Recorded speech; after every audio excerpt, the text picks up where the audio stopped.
Across the globe, 2,800 dedicated soldiers and civilians at 23 locations in 11 time zones stand ready. This is SMDC.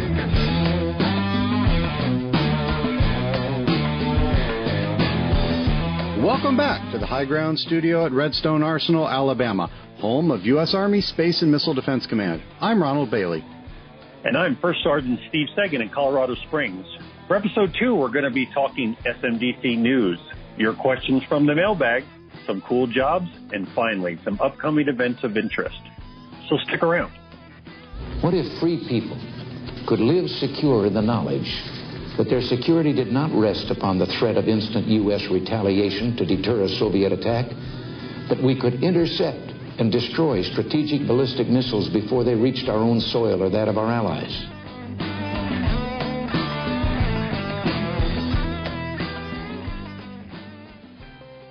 All right, here we are at Episode 2, which will first come to you in early December 2020. We're also working on some special edition podcasts for deep dives on subjects and people of interest within the command, so keep an eye out for those too. Thanks to First Sergeant Sagan for joining us from Colorado Springs. First Sergeant, where do we go from here? Well, Ron, for our first segment, we want to let folks know about some recent news stories featuring SMDC.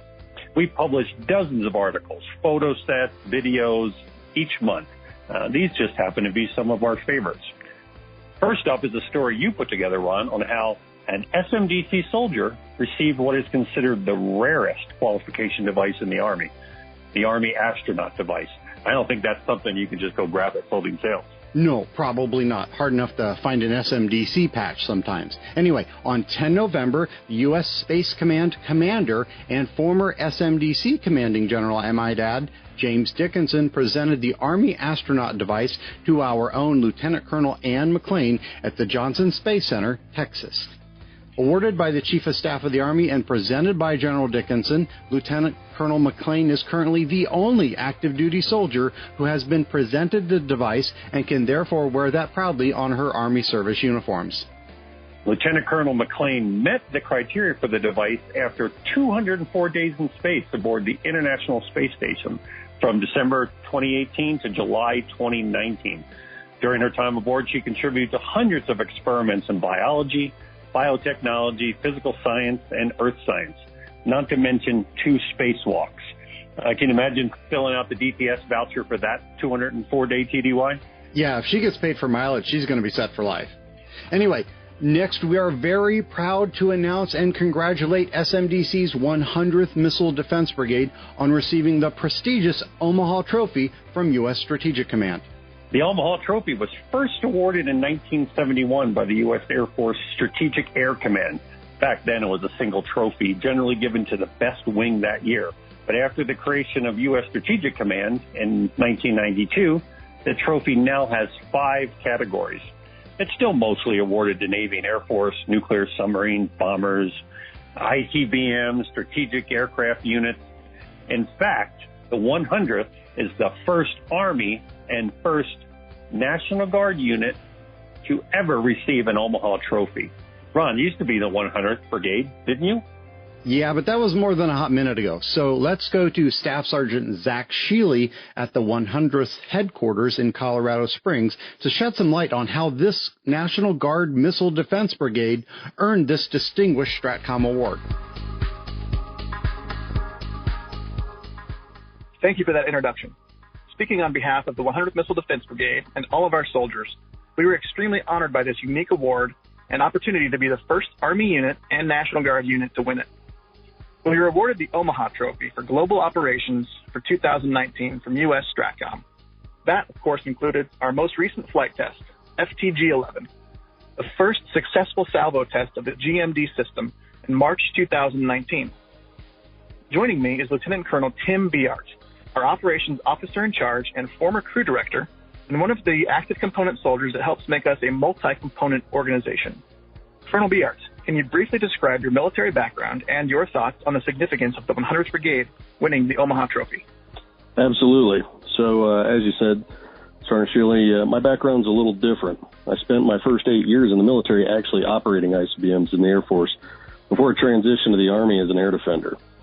Since joining, I've done several traditional air defense jobs until I joined the 100th Missile Defense Brigade, and now I'm one of about a dozen active duty personnel in the unit. And as you said, prior to becoming the Brigade Operations OIC, I spent almost 3 years on GMD crew. I think the brigade winning the Omaha Trophy is an extremely significant accomplishment, and that is because it's a new achievement for both the brigade and the Army, and there's just not a lot of knowledge on how significant the win is within the formation. When I was in the Air Force, I was stationed in the 91st Space Wing at Minot Air Force Base in North Dakota. There were two big challenges that really set your wing apart from every other ICBM unit. One was Guardian Challenge, which was a skills challenge between the wings, including their missile crews, their maintainers, and their security forces. The other was the Omaha Trophy, which was decided by a panel and takes into account the unit's mission accomplishments. When we won the Omaha Trophy, it was a real big deal, and it was celebrated as such. It was such a big deal that it made it into the documentation for our performance reports and even supported individual awards. Now, the 100th Missile Defense Brigade is the first Army unit to win the trophy. We beat out the 14th Air Force and other U.S. Cybercom units in that global operations category. Our brigade of 300 soldiers beat a 2-star headquarters.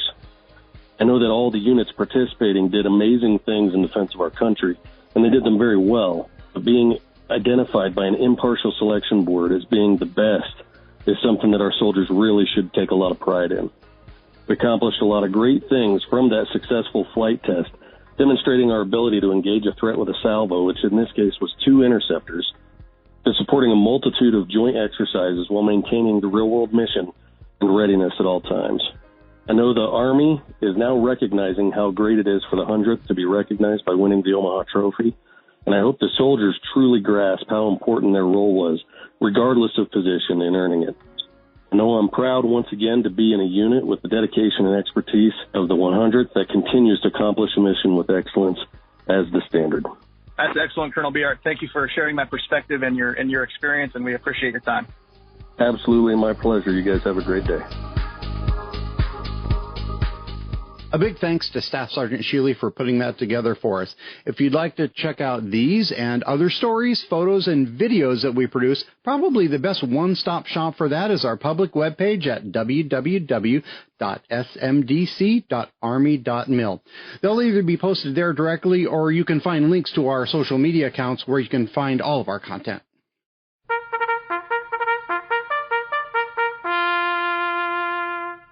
Okay, so that's actually the bugle call for mail call. For us, that means an opportunity to answer listeners' questions here on the podcast. What have we got in the mailbag this time, Ron? I'm going to guess this is going to be something that you hear quite a bit out there in Colorado Springs as well for Sergeant. I run a small business and would like to know if SMDC is interested in buying my product, or in this case, service. Yeah, people call us on the phone all the time trying to sell stuff, particularly after symposiums and conferences we attend. Right. It's also one we get a lot of from retired service members who now have small businesses and would like to do business with SMDC or another Army organization. Rather than us tell you about how we do it, we asked Melissa if she would call Mary Birdsong, who runs our small business office, to get that answer.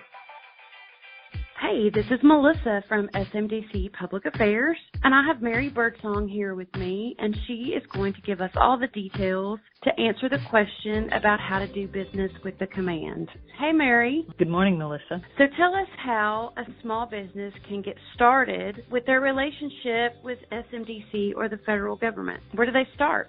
Well, just as a small business plans and prepares its own commodity or service so it can be competent and competitive in their field, small businesses need to understand how to pursue and gain opportunities in the federal sector. This is called business development. Our office meets with small business in many, many different forums, either face-to-face, by telecon.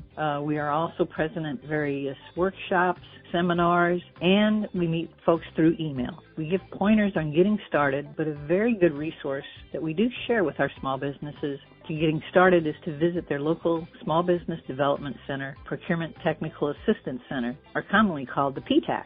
Most of the PTACs are located at universities, and we here have a very good PTAC at the University of Alabama in Huntsville. Another recommendation I have is to get an understanding in general on regulations, laws, statutes of how to do government contracting. The Small Business Administration, or SBA, has a lot of information on their website. They also do webinars, and most of this information is free. Another good starting point may be to be established as a partner or to partner with other small businesses. Look for subcontracting opportunities with either, say, other small or large businesses who may in fact have a prime contract, meaning a government contract. So how does the Army actually define a small business? First, a firm must be a U.S. business. Second, they must be established for profit. Many folks believe, say, a small business is only 5 or 10 people, but really, depending on your industry, a small business could be defined as a business with as many as 250 employees or even 1,500 employees. They're privately owned corporations, partnerships, or sole proprietorships that have less revenue than a large business. And a small business answer varies by industry, but a small business overall is one that has fewer than 1,500 employees and a maximum of $38.5 million in average annual receipts. So what are the types of products or services that SMDC is looking for maybe now and also in the future? Can you give some examples?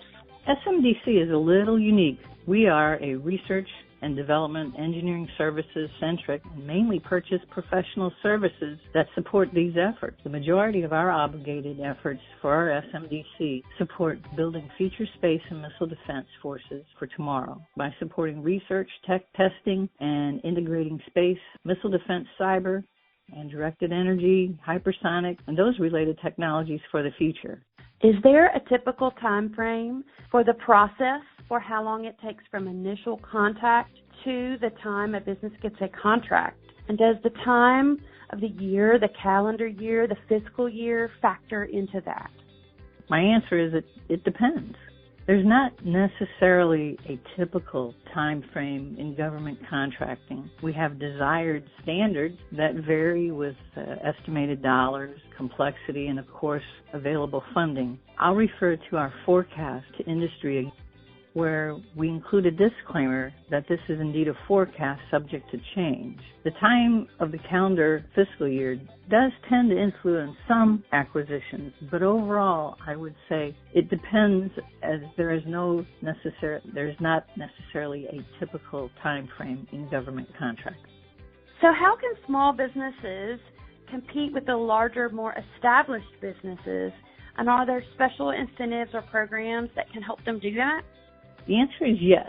Small businesses can and do compete with large businesses. It is not always easy, and there are definitely some real challenges, but small businesses can compete. Fortunately, there are programs in place to ensure small business get the maximum practical opportunity to participate in government procurement. There are, in fact, certain regulations that allow for and sometimes require that an opportunity be set aside. And there's different types of set-asides. For example, there's small business set-asides, women-owned small business set-asides, service-disabled vets, and hub zone set-asides. SMDC has the support of senior leadership and does an excellent job of contracting with small businesses. Thank you so much for your time today and answering all the questions for our listeners. Thank you again. It was my pleasure. Thanks again to Mary for explaining that for us. If you would like to learn more about our Office of Small Business Programs here at SMDC, head on over to our webpage and click on the Resources tab. It'll be listed there. So our second question is another one that we get asked a lot due to COVID restrictions. Soldiers and our civilians want to know if we, Public Affairs, here in Huntsville or in Colorado Springs can live stream their promotion, retirement, or other ceremonial events on the SMDC or one of the brigade's Facebook pages. We get this question a lot. Ron, what can we advise them? I feel for them on this one. Understanding the seriousness of COVID and the precautions we need to take, it's tough that soldiers and other team members can't bring all their friends and family together to be with them for these special occasions in their careers. It must be especially hard for operational forces at small units scattered across the globe that don't have dedicated PAOs to do this for them in the first place. Specific to the question at hand, though, ceremonies such as change of command, change of responsibility, deployment, or unit award ceremonies, that works well for our broader audience on command pages. What we found to be the most effective for soldiers and others, though, those more personal events, is if they actually stream them from their own personal accounts. So what can we offer them? I mean, what can we do? Are they just out of luck, or should they use Skype or Facebook Live it themselves from a promotion in their living room? As entertaining as that might be, no. What we can offer, though, is a bit of a DIY solution, setting up an event in their own private Facebook group using their personal profile. Yes, I remember that. I remember you tested with one of your old 100th Brigade friends when they retired, and they were really happy with the result. But what if they would like someone to watch, but they don't necessarily want to invite them to be their friends on Facebook? That's actually the beauty of what we discovered. You can set up a private group that you can invite anyone who has a Facebook account into, but you are inviting them to that group specifically, not to your personal profile. So you don't have to be friends, I'm using air quotes here, with them. Well, how do you keep just anyone from joining your private group? I wouldn't want anybody that I didn't know to just be searching around and find it and then start commenting about useless stuff during my live ceremony. But you see, there are settings you as the admin of your private group can use to filter who gets in. There are a number of different options, but basically we recommend settings that will allow you to invite people to the page via a shareable link. That link doesn't let them in the group. That link takes them to an invite page where they apply to get in. You and your other admins that you can assign, such as your spouse or close friend, are ultimately the gatekeepers to accept or deny access. Oh, okay. Got it. So that's setting up a private group. But how do you actually do the live stream of the event? What if that person doesn't have any experience or equipment to do that? Well, actually, most of us have our live stream camera right in our pockets. It's our cell phones. That, a borrowed tripod, and a $10 cell phone clamp you could buy at most retail stores, the PX, or online, and you have all the setup you need. Okay. As PAOs, we're pretty used to doing live streams, and a lot of us are pretty tech savvy and could probably figure it out. But for many, having a step-by-step procedure on how to set up our private group and how to actually live stream it on the big day is something. Hang on for a second. I know where you're going with this. We have them covered. Now, we can't send this out to everyone, but for SMDC soldiers and personnel, if you email us here at SMDC Public Affairs, we have a couple of PDF documents we can send you that explains everything with pictures, screenshots, best practices, and easy-to-follow instructions. That's awesome. All right. So, back in the day, we would say send a self-addressed stamped envelope to the station, but now with technology, we can get things much easier. So this is probably a good time to remind everyone how to ask for that and also how you can submit your questions to the mailbag for future episodes. And that's too easy. Just go to our public webpage, which is smdc.army.mil, and click on the Contact Us tab. You'll find our group email address there. Just tell us in the subject line what you're writing us about, and hopefully you'll be on an episode in the future. Moving on to the highlight of our podcast, our Cool Job segment. And we have an awesome cool job that you're only going to find here at SMDC. And we're going to be talking to 2 of the 3 soldiers that currently hold that job. I love cool jobs. Although there are a number of FA-40s, which are space operations officers in the Army, what these 2 do truly stands out from the others. A couple of weeks ago, Ron got to talk to Lieutenant Colonel Adam Springer and John Bosch, stationed at the U.S. Army NASA Detachment at the Johnson Space Center. That's right, Houston, the Johnson Space Center, Texas, about what it's like working with NASA team members and our Army astronauts. Ron, let's play that for them.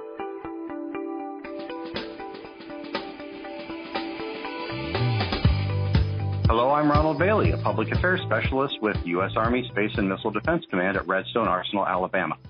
Today, I am excited to be talking with Lieutenant Colonels Adam Springer and John Boss, Functional Area 40 Space Operations Officers assigned to the U.S. Army NASA Detachment at the Johnson Space Center, Texas. Gentlemen, thank you for joining me to talk about your cool jobs. Hey, Beto. This is Colonel Springer, and I really want to thank you for having us. It's really an honor to get a chance to talk and share our experiences with NASA. It really is a chance of a lifetime. Thanks, Neil. This is definitely a privilege to be here. It's always a unique opportunity to talk about our cool jobs here, and it is a cool job. So to start off with, what are your primary duties and responsibilities there? My primary duty has been being a Capcom, and I'm sure we'll talk about this more later, but being the capsule communicator, I've been responsible for the day-to-day conduct of the console. Currently, I've shifted my responsibilities where I'm now working as a chief engineer for the exploration branch with our goal of putting boots on the moon in 2024. And I'm going through the certification process actually right now to become a Capcom, and also getting involved in the exploration effort to put boots on the moon in 2024. And I'd just like to say it's a pretty unique time in space in general, both DoD and on the civil commercial side.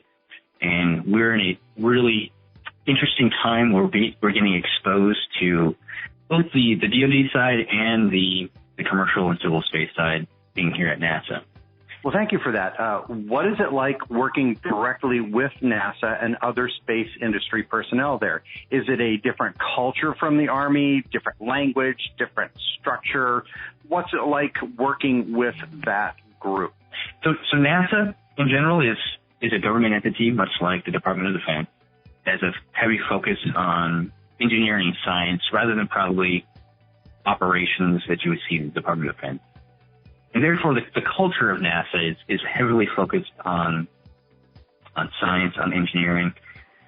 But I would add that here at Johnson Space Center, we're kind of at the intersection of both engineering, science, but people too. So the astronauts live here, and so we have a little bit more heavy focus on operations, much like the U.S. Army Space and Missile Defense Command has its different centers of excellence, as well as the operational units assigned to it. For me, working at NASA, the biggest thing that shocked me was the language. The syntax is the same in that it's a language of acronyms. In the Army, we're famous for our acronyms. We use our TLAs, the three-letter acronyms, to describe just about everything. And NASA's no different that way, but it's a whole new set. So it probably took me 6 months being here before I actually could understand what any meeting was about. And so that was the biggest shock to me coming to work with NASA. Working with the people, working in the organization is no different than anywhere else working with any other set of professionals. The engineers and the people all have their own unique leadership styles, just as any commander does and any other organization does. And I found it to be a contagious, positive work atmosphere at NASA, and it's really been a great experience all around. All right, so both of you mentioned Capcom, Capsule Communicator, I believe is the correct terminology. How long does that take to become certified? What's the training like, and how are you evaluated or recertified to do that task? So training to be a capsule communicator is a lengthy process. Our training is comprised of 127 plus or minus classes on communication, systems, engineering, leadership, and everything under the sun. It mirrors closely to what the astronauts go through when they first come on board and they're learning the space station. We're evaluated on our performance, our console performance, by the flight director. The flight director is overall responsible for the safety, conduct, and mission performance of the space station. The Capcom is really what we're looking for is to be value added to that flight control team. We want to be we're on the right-hand side of that flight director, and we want to be part of that integrated team. And our training is all focused on making sure we can take the technical data from the flight control team and communicate it in a way that the astronauts on board the space station understand what actions they need to take and when they need to take them. Conversely, that training also takes the crew's communication, and we need to be able to communicate that back to that flight control team in a way that they understand what it is the crew is asking for. And so those 127 classes are really designed with that mindset that we need to be able to translate up and down, left and right, and have a deep understanding of all our systems on the space station.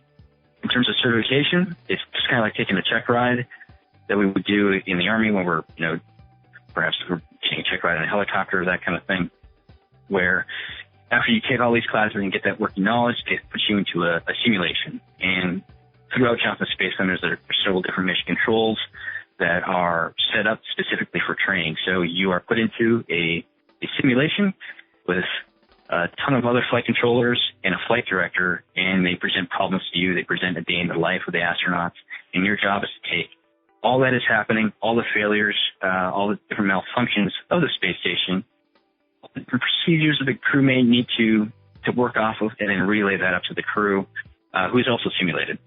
And NASA does a great job of putting these together, of making it rigorous, hard training, so that when you come to the real flight control room, after you get certified, you're ready to talk to the crew and do so in a efficient and intelligent manner.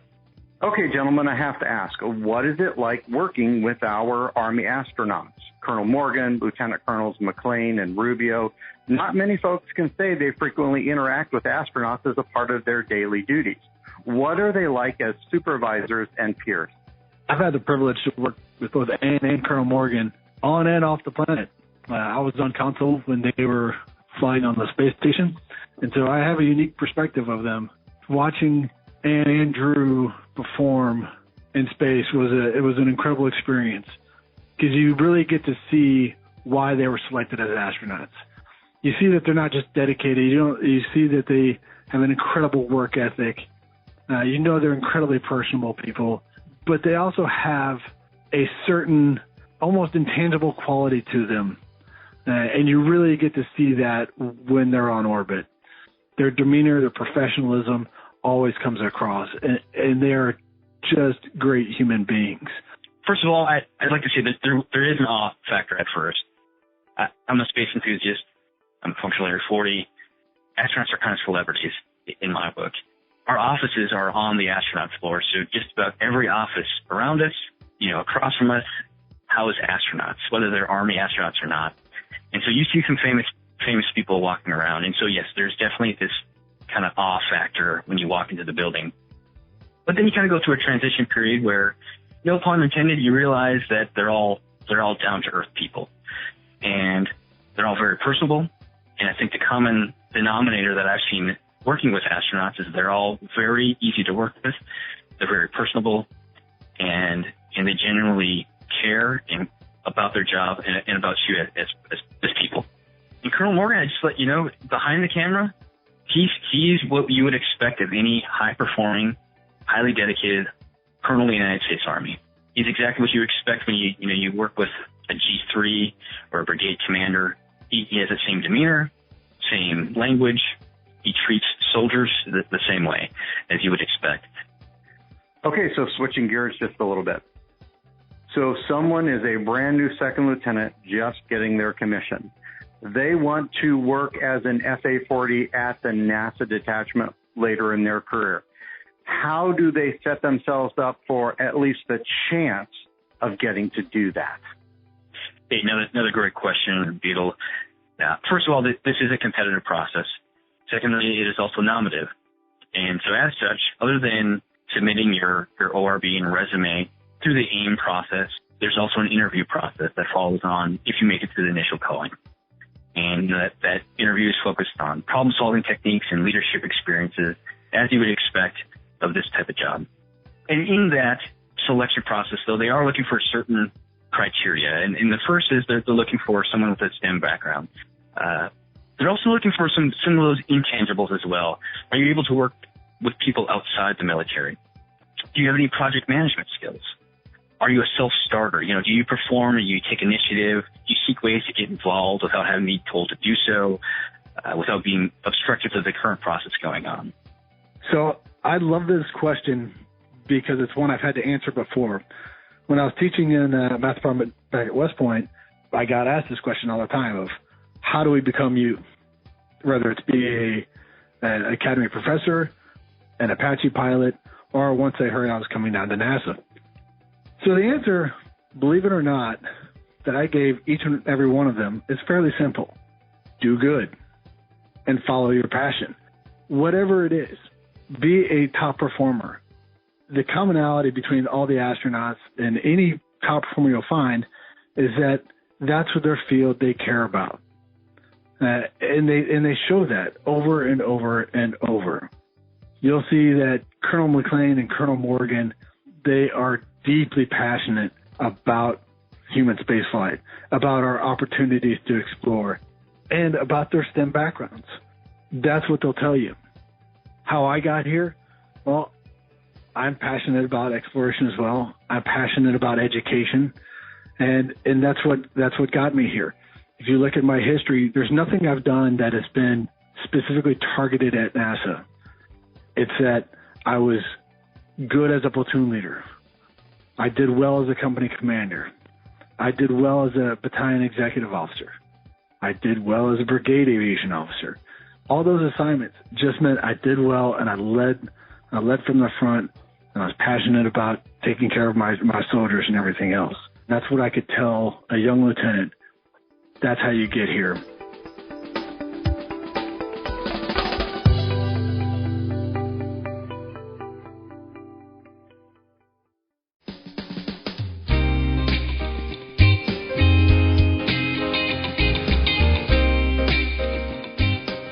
How cool is that job? It's pretty awesome for sure. But I'm also wondering how many people are looking those two up on global email right now, trying to figure out if there's a vacancy coming up. Well, I think it's a really cool job. If they would like to learn more about SMDC's NASA detachment, they should head on over to our webpage to learn more about them and our other units across the globe. Well, for Sergeant, it's about time to put a bow on this December 2020 holiday edition of The High Ground. What do we have coming up for our listeners between now and the first of the year, though? First off, we have the 1st Space Battalion change of command scheduled for December 4th. Given the current COVID environment, that will likely be live streamed or limited to social media, but it's still a big deal for the command. And you'll be able to watch that live on the 1st Space Brigade Facebook page.